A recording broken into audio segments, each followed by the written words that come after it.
바리새인들은 닭의 비상처럼 하늘을 날지 못하면서도 잠깐씩 떠오르는 활공에 대한 만족도 채우고 다시 땅으로 내려가서 사탄이 던져준 모이를 쪼아 먹으면서 땅에만 집중하면서 살아가게 돼요. 땅에 속한 사람이라는 것이죠. 그 삶을 살아가는 자들이 유대주의, 율법주의, 알메니언주의입니다.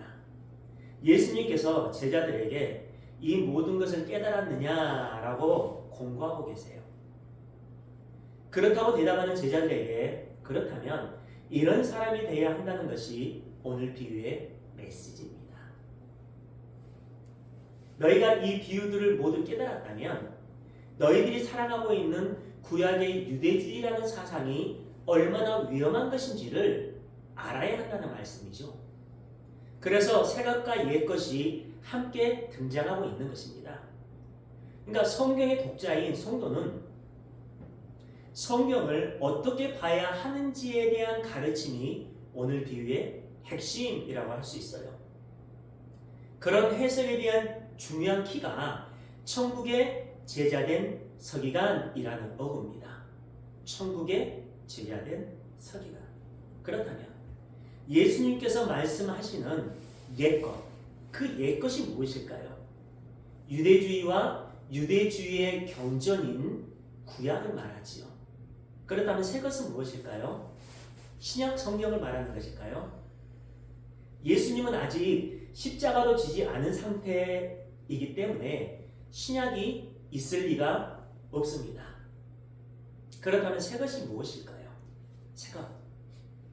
천국의 완료성, 하나님의 은혜, 구원에 대한 하나님 쪽에서의 주권을 말합니다. 지금 예수님은 제자들에게 옛것, 다른 말로 제사나 율법 지킴과 같은 인간들의 노력으로 선민됨을 유지하게 되는 구약은 예수님의 은혜의 필연성, 새것을 설명하기 위해 주어진 초등 교사에 불과한 것임을 너희는 알겠느냐라고 물어보고 계신 거예요. 그것을 바울은 이렇게 설명을 하고 있습니다. 갈라디아서 3장 23에서 25절. 믿음이 오기 전에 우리는 율법 아래에 매인바되고, 구약을 얘기하죠. 계시될 믿음의 때까지 갇혔느니라. 새 것을 얘기하죠. 이같이 율법이 우리를 그리스도로 인도하는 초등 교사가 되어 우리로 하여금 믿음으로 말미암아 의롭다함을 얻게 하려 함이라. 믿음이 온 후로는, 새 것이 온 후로는 초등 교사 아래 있지 아니하도다. 옛것, 구약의 율법, 인간들의 열심과 노력에서 나오는 날개짓은 하늘을 진짜로 나는 것이 아니라 닭의 비상일 수밖에 없다는 것을 절실하게 깨닫게 해주기 위한 시험의 장이었다는 것입니다. 쉽게 말해서 인류의 역사는 선악과의 시험의 장이었던 것이에요. 인간들은 자신의 힘과 능력과 소유를 가지고 열심히 놀아가면서 선악과를 따먹지 않겠다고 애를 쓰고 있는데, 사실은 그 인간들의 열심과 노력이 오히려 선악과를 따먹고 스스로 선악을 판단하여 하나님처럼 되어보겠다는 만용적인 교만이고, 그 교만을 드러내는 현장이 인류의 역사라는 것입니다. 왜냐하면 인간은 선악과를 따먹고 하늘을 날 수 있는 활공 기법을 잃어버린 채 세상에 태어난 존재들이기 때문에 그래요. 그렇게 하나님의 은혜가 없으면 죽은 흙의 상태에 있을 수밖에 없는 존재들이 도덕과 윤리, 사회법과 각종 선행체계와 지식체계들을 만들고 문명과 문화를 이용해서 하늘을 날아보겠다고 인간들이 살아갈 수 있는 좋은 세상을 스스로의 힘으로 만들어 보겠다고 살아가는 것 자체가 교만입니다. 그게 인류의 역사예요. 그래서 인류를 살아가는 동안 선악과 나무가 인간들을 시험하다가 하나님의 은혜라는 독수리 날개를 타고 새하늘과 새 땅에 도착을 하면 그 프로베이션의 기간, 그 시험의 임무가 끝나고 생명나무의 열매를 먹고 하나님 나라의 백성으로 완전히 기속됩니다. 그것을 연합이라고 하고 성화라고 하고 구원이라고 합니다. 그래서 요한계시록에 나오는 새하늘과 새 땅에서는 선악과 나무가 빠져 있어요. 없습니다. 그러니까 에덴 동산의 선악과 나무와 생명나무는 인류의 역사 전체의 과정과 결국을 모형으로 보여주고 있는 거예요. 요한계시록 22장 1절에서 3절입니다.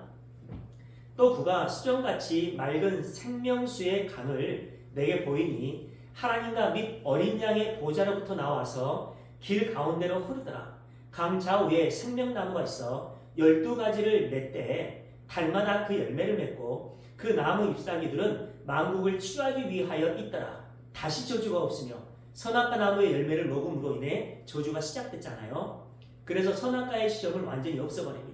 다시 저주가 없으며 하나님과 그 어린 양의 보좌가 그 가운데 있으니 그의 종들이 그를 섬기며 여기에 생수의 강도 있고 생명나무와 12가지의 열매와 만국을 치료하기 위해 생명나무의 잎사귀들 모두가 나오는데 선악과 나무만 빠져 있어요. 없습니다.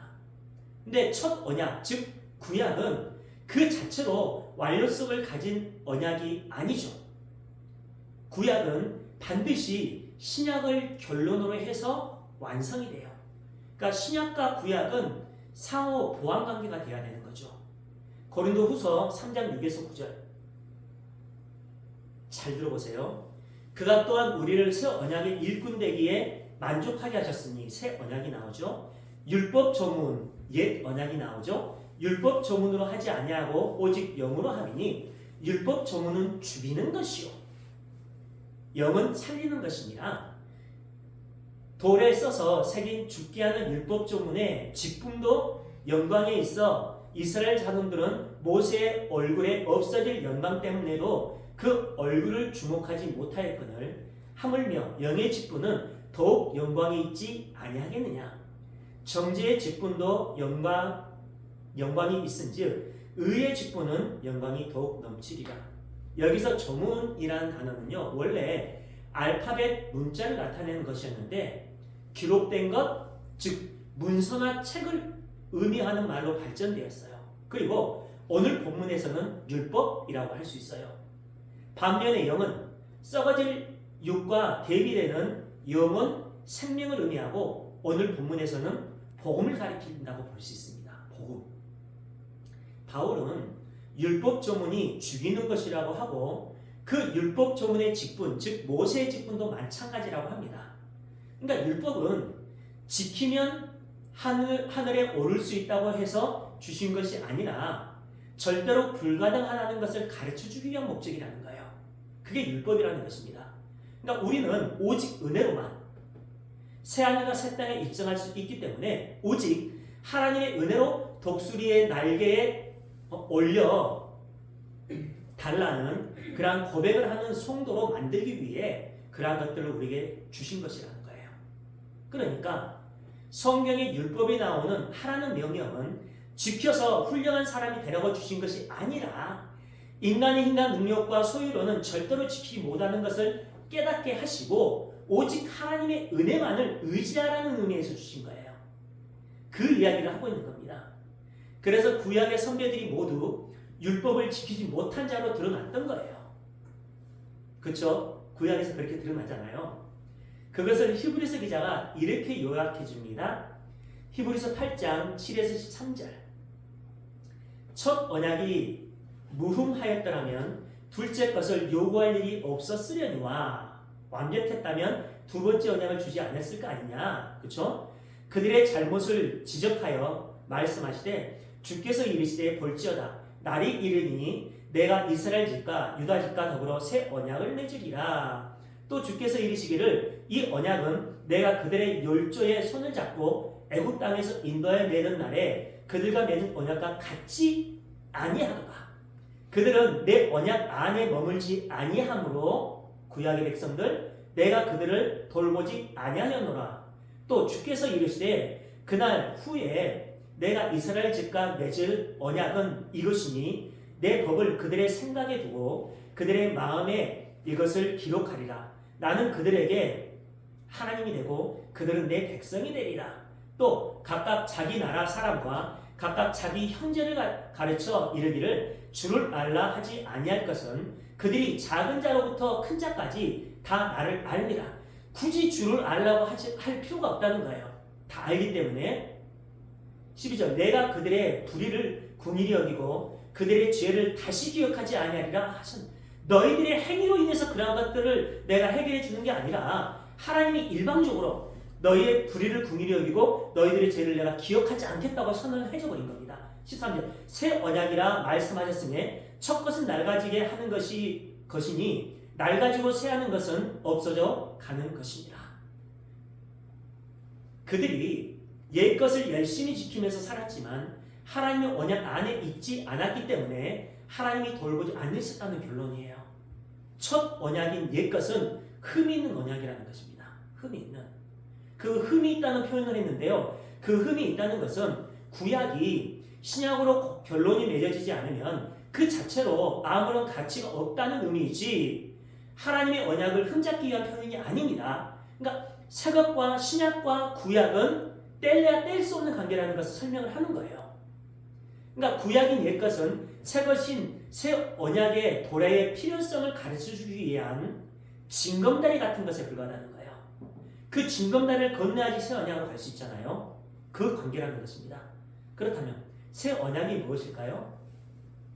율법을 지켜서 새로운 자가 되는 것이 아니라 하나님의 은혜가 그 마음을 새 것으로 바꿔주셔서 아무런 이유와 조건 없이 무조건 천국 백성이 되도록 인정해 주겠다는 약속이에요. 이게 얼마나 큰 은혜인지 모릅니다. 그것이 새 언약인데 그 모든 것의 주체와 주권이 하나님께 있어요. 하나님이 일방적으로 주시겠다는 것입니다. 한번 보세요. 구약의 율법처럼 너희들이 이것을 행하면 내가 이것을 주게 라는 것이 새 언약이라면 이 세상에 하나님의 그 새 언약의 완성 안으로 들어갈 수 있는 존재는 아무도 없습니다. 왜요? 인간에게는 원죄가 있기 때문에 그 원죄는 자기의 생각과 의지와 가능성을 토대로 해서 자기가 무엇인가를 선택하거든요. 근데 그 선택은 죄가 발동되는 선택이기 때문에 하나님의 뜻으로 완벽하게 이루어질 수 없어요. 그 안으로 들어갈 수 없는 존재라는 거예요. 그래서 인간에게 주어진 자유의지가 제한된 자유의지라는 것입니다. 하나님의 뜻으로 제한된 자유의지라는 거예요. 그렇게 하나님의 열심이라는 씨가 그 불가능한 밭에 심겨지는 것이고 하나님의 은혜의 손길이 그물 속으로 들어가서 우리를 붙잡고 좋은 곡이라는 선언을 해주시는 것이고 하나님의 긍휼의 마음이 가라지와 같은 자들을 알곡으로 추수해내는 거예요. 그 이야기를 하는 것입니다. 마태복음 13장에 나오는 비유들이 그 은혜가 우리를 천국으로 이끌어간다라는 말씀이에요.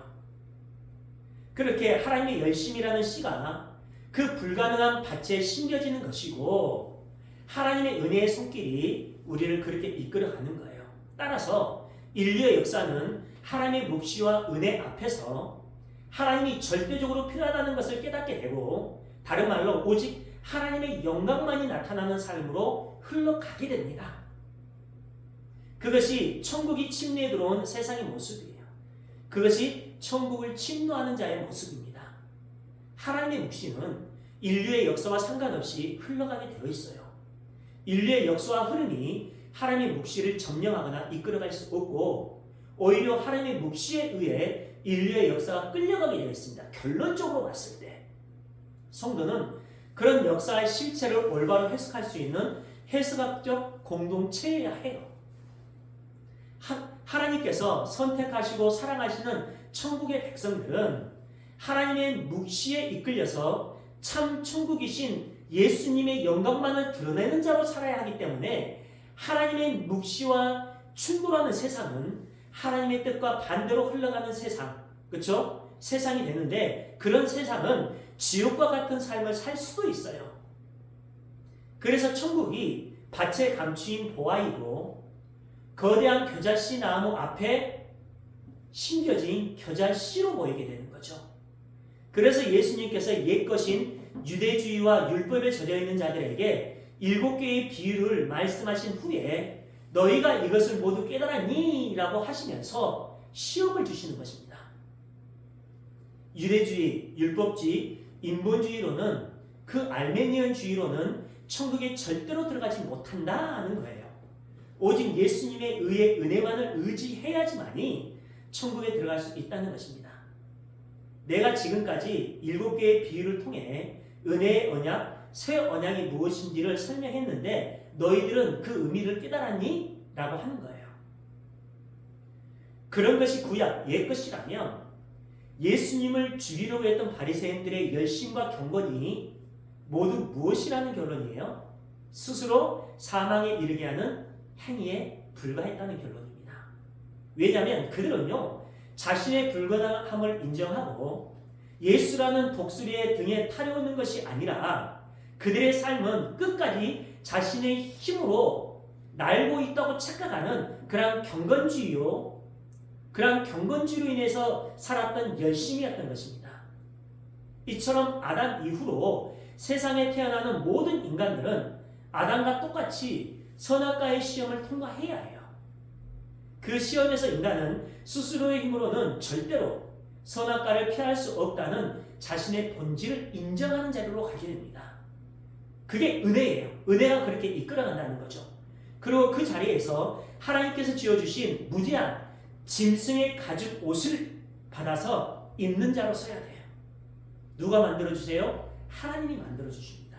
그게 의입니다. 그 모습이 생명나무이신 예수님에 의해 선악과의 프로베이션, 시험기간이 완전히 기각되는 모습이에요. 근데 예수님을 믿는다는 사람들조차도 자신들의 힘과 능력으로 선악과를 먹지 않을 수 있다고 자신있게 말하면서 살아갑니다. 그러면서 그렇게 여겨요. 나는 지금 선악과를 먹지 않고 있다고 여기면서 살아가고 있는 거죠. 그것이 선악과라는 프로베이션, 시험에서 실패한 자들의 모습이에요. 바울이 그런 자들을 이렇게 묘사하고 있어요. 로마서 1장 28절.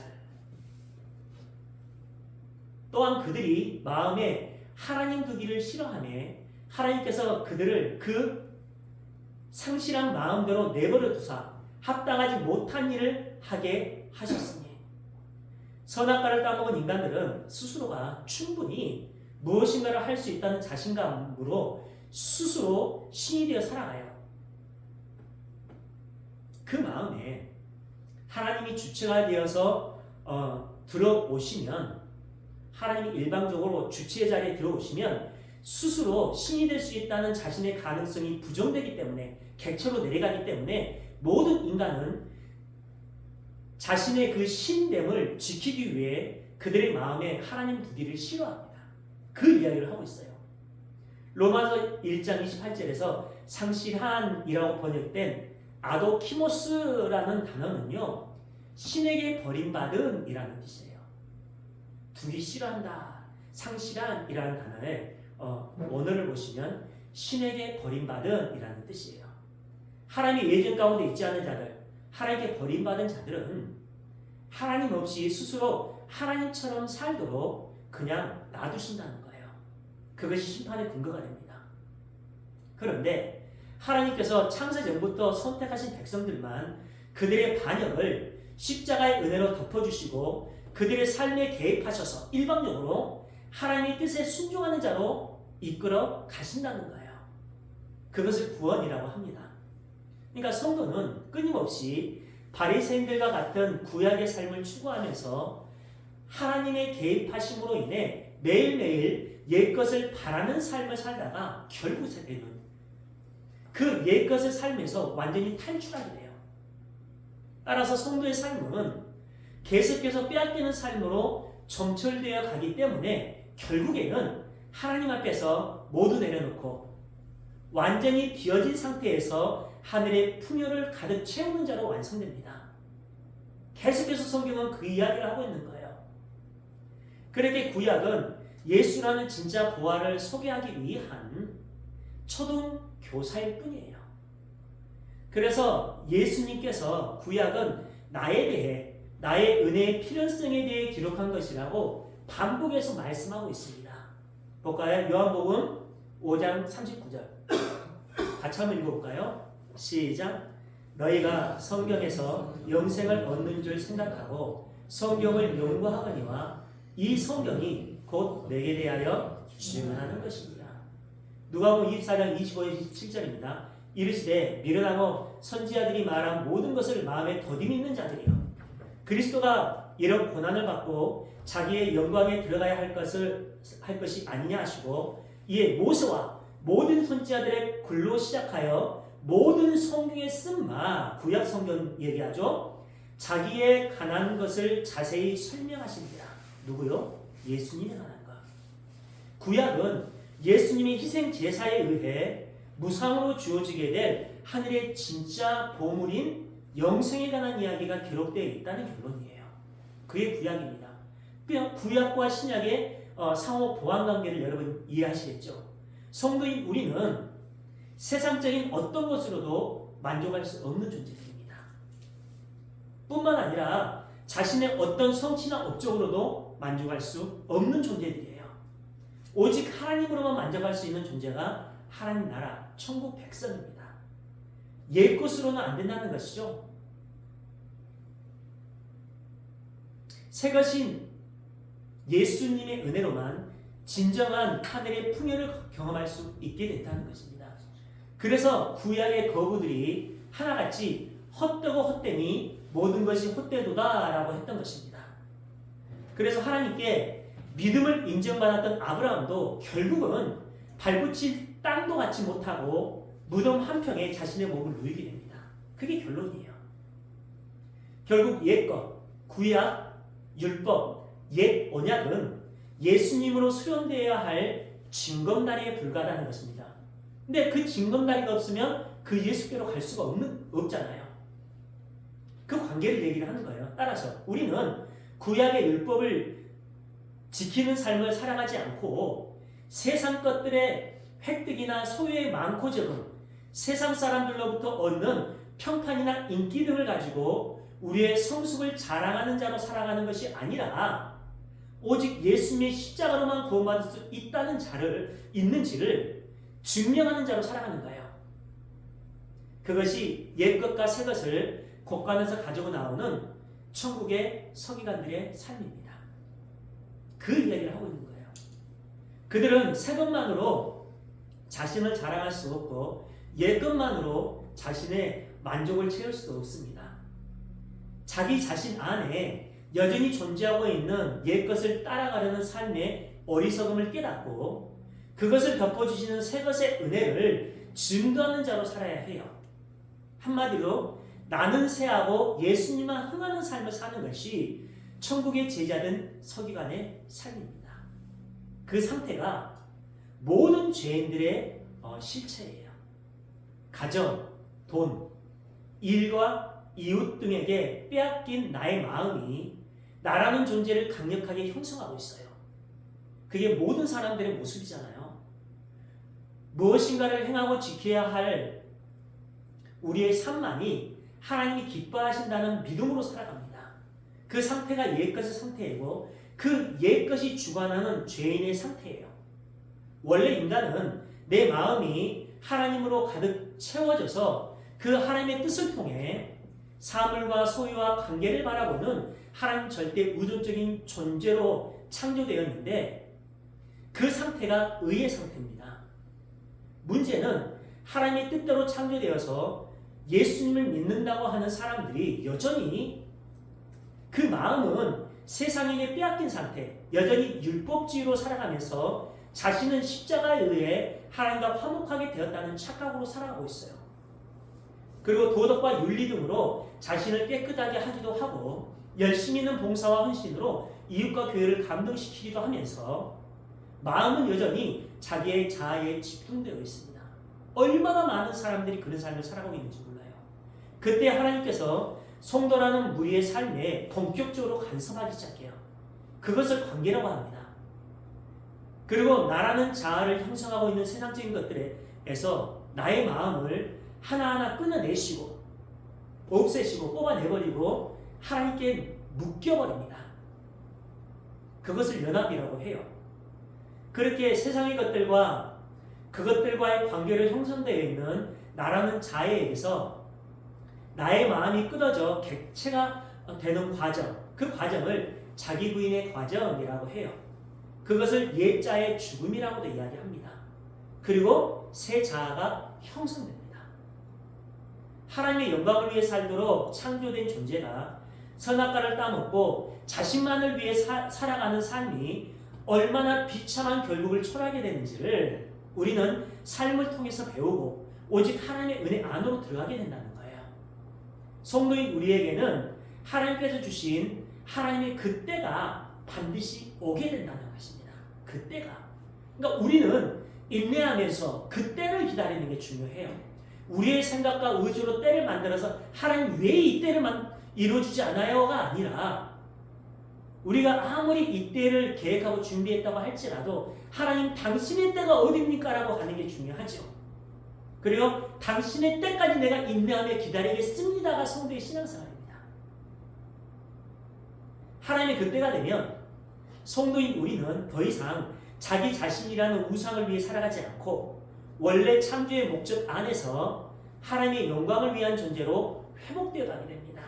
그래서 우리가 해가 지날수록 어디로 가게 되죠? 하나님, 내 뜻이 아닌 하나님의 뜻을 이루기로 합니다. 그렇죠? 예전에는 내가 세운 계획과 의지와 뜻에 하나님의 뜻이 맞춰 들어와야 됐어요. 그게 믿음인 줄 알았어요. 근데 어느 순간부터 하나님, 내 생각은 이런데 당신의 뜻에 내가 순종하겠습니다. 당신의 뜻이 언제입니까? 내가 그때까지 끝까지 인내해 보겠습니다. 이곳으로 가게 되는 거죠. 그게 성도의 성화의 삶이라고 합니다. 그렇게 옛것으로서의 내가 죽고 은혜로 창조된 새것의 삶이 시작된다는 거예요. 고린도후서 5장 14절 15절입니다. 그리스도의 사랑이 우리를 강권하신도다. 강권해요. 그냥 이러면 어쩌겠냐고 요청하는 게 아니라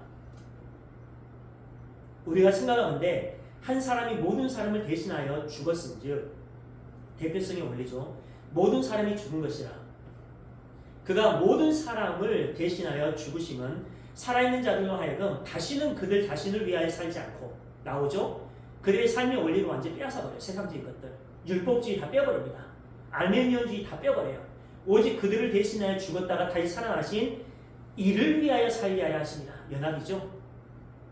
우리를 위해 죽으신 그 예수 그리스도, 다시 살아난 삶으로 복귀하신 그 예수 그리스도를 위해 살게 하여 하십니다. 그게 성도의 삶입니다. 여기서 강권하시는도다 라는 단어의 헬라어 시네케이라는 단어는요, 그것이 사로잡다, 그것이 붙든다 라는 의미로 바울의 헌신적인 행위, 그렇게 열심히 살았던 바울의 그 헌신적인 행위가 하나님의 사랑에 의해 불가항력적으로 이루어진 것임을 말해주고 있는 단어입니다.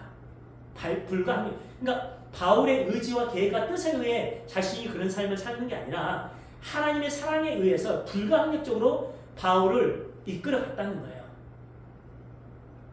성도의 삶이 예수님의 사랑에 의해 불가항력적으로 하나님의 뜻을 이루어 간다는 거예요. 그 이야기를 하고 있는 것입니다. 따라서 성도인 우리는 우리에게 주어진 인생 동안에 율법 지킴, 세상적인 소유와 가치와 힘이 우리를 만족하게 할 수 없다는 것을 배우고 오직 하나님의 은혜만이 우리를 살릴 수 있는 진정한 힘이라는 것을 확실하게 배워나가게 됩니다. 우리가 그 구원의 사역에 도움이 될 수 있는 것은 아무것도 없습니다. 그래서 복음이에요. 굿뉴스, 좋은 소식입니다. 그래서 하나님은 우리의 가능성을 내려놓게 하시고 독수리 날개에 태워서 하나님 나라로 이끌어가세요. 스스로 날 수 있다고 자처하면서 살아가고 있는 성도를 불가능이라는 은혜 안으로 넣어서 예수라는 독수리의 등에 올리고 창공을 힘차게 날 수 있도록 이끌어간다는 거예요. 그 모든 것이 하나님의 주권이고 하나님의 은혜입니다. 그것을 성도의 삶이라고 해요. 옛것과 새것, 곳간에서 내어오는 그 주인처럼 우리도 옛것과 새것의 정의를 명확하게 정의하여 오직 예수만이 결론이고 예수만이 해답임을 명쾌하게 전하는 천국의 제자된 서기관으로서의 삶을 살았으면 좋겠어요. 우리는 말씀을 통해 하나님의 창조의 능력과 전지전능하신 그 하나님 앞에서 세상적인 모든 삶의 원리가 얼마나 무용하고 무가치한 것인지를 봤어요. 그러나 마귀는 그런 세상의 삶의 원리가 같이 있다고 하면서 성도인 우리를 미혹합니다. 끊임없이 미혹해요. 끝까지 미혹할 거예요. 오히려 하나님의 전지전능이 더 무용한 것처럼 보이게 하고 그 마귀에 세상적인 것들이 더 가치 있는 것처럼 우리에게 위장해서 던져줍니다. 그때 우리에게 명확한 분별력을 주셔서 독수리 등에 올라갈 수 있도록 이끌어 가시는 분이 성령 하나님의 내주하심입니다. 성령 하나님의 내주하심. 나라는 주체의식에서 내려서 하나님이라는 주체의식으로 갈아타게 만들어요. 그것을 연합이라고 하고 그 상태를 성화 거룩의 상태라고 합니다. 그것이 복음이고 그 복음, 옛것과 새것의 그 의미를 올바로 이해하는 자가 천국의 서기관, 즉 성도라는 결론입니다. 오늘 말씀을 통해서 그 이야기를 하고 있어요. 사랑하는 자들아, 옛것과 새것, 율법과 하나님의 그 십자가의 은혜의 상호관계를 너희가 명확하게 알고 거기서 주어지는 하나님의 절대적인 그 은혜 안에서 하나님 나라 백성으로서의 삶, 천국의 서기관으로서의 삶을 살아갈 수 있지 않겠니? 라고 우리에게 얘기를 해줍니다. 너희들이 그것을 깨달았다면 너희들의 삶의 원리가 어디로 가야 하겠니? 라고 하면서 그 삶의 원리가 무엇인지를 우리에게 명확하게 주고 계십니다. 그 주체의식을 가지고 성도로서의 삶을 살아가시길, 천국의 서기관으로서의 삶을 살아가시길 주님의 이름으로 축원합니다. 우리 시간 함께 기도했으면 좋겠어요.